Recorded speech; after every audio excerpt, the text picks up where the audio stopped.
मुल्ला नसरुद्दीन को भला कौन नहीं जानता। उनकी बातें जितनी सीधी लगती हैं, उतनी ही उलझी हुई और अंदर से ठहाके से भरी होती हैं। अब देखिए, एक दिन उनका प्यारा घोड़ा, जिसे वो बादशाह कहकर बुलाते थे, अचानक बीमार पड़ा और चल बसा। अब आम आदमी होता तो या तो दफना देता या फिर फेंक देता, लेकिन मुल्ला ठहरे अक्लमंद इंसान।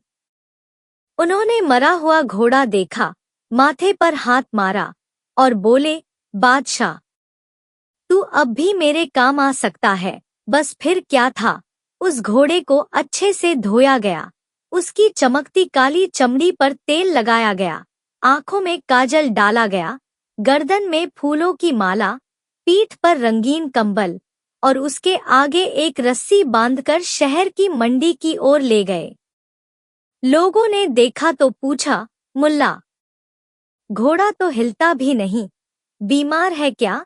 मुल्ला बोले, अरे नहीं भैया, ये तो ध्यानमग्न है, रोज योग करता है। लोग हंसने लगे, लेकिन मुल्ला की बातों में कुछ ऐसा असर था कि भीड़ जमा हो गई। मुल्ला ने चबूतरे पर चढ़कर ऐलान किया, यह घोड़ा कभी बीमार नहीं पड़ा और दौड़ने में ऐसा तेज कि आंधी शर्मा जाए। जिसे चाहिए 100 अशर्फिया लेकर आओ। और फिर आई शमशेर नाम के एक भोले व्यापारी की एंट्री। जेब में पैसे भरे थे लेकिन अक्ल में खालीपन। उसने बिना कुछ पूछे 100 अशर्फिया दी और घोड़े को ले गया। लेकिन जब खींचने पर भी घोड़ा हिला नहीं, तब किसी वैद्य को बुलाया और पता चला, अरे भाई, घोड़ा तो पहले ही मर चुका है।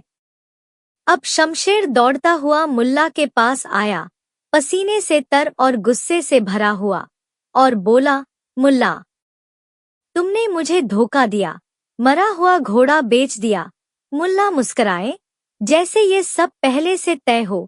भाई, मैंने कब कहा कि ये जिंदा है?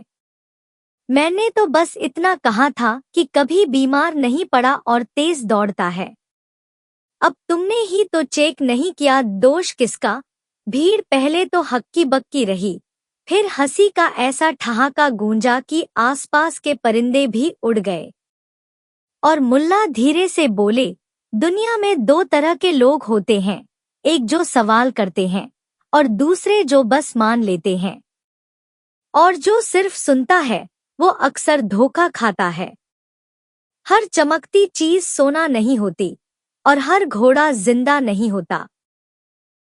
कहानी सुनते ही हंसी तो आती है, लेकिन अगर आप गौर से सोचें, ये किस्सा सिर्फ हंसाने के लिए नहीं, बल्कि सोचने के लिए है। हम भी कई बार जिंदगी में बिना सवाल किए फैसले कर बैठते हैं और जब सच्चाई सामने आती है, तब दोष दूसरों को देते हैं। मुल्ला की इस तरकीब में एक गहरी सीख छुपी है। आंखें खोलिए, सवाल कीजिए और हर बात को केवल सुनने की बजाय समझिए, वरना हो सकता है अगली बार कोई और मरा हुआ घोड़ा आपको 100 अशर्फियों में पकड़ा जाए और आप शमशेर बन जाए। तो दोस्तों, जब भी कोई चीज बहुत बढ़ा चढ़ाकर पेश की जाए, थोड़ा रुकिए, सोचिए और पूछिए, वरना मुल्ला नसरुद्दीन तो हर शहर में मिल जाते हैं।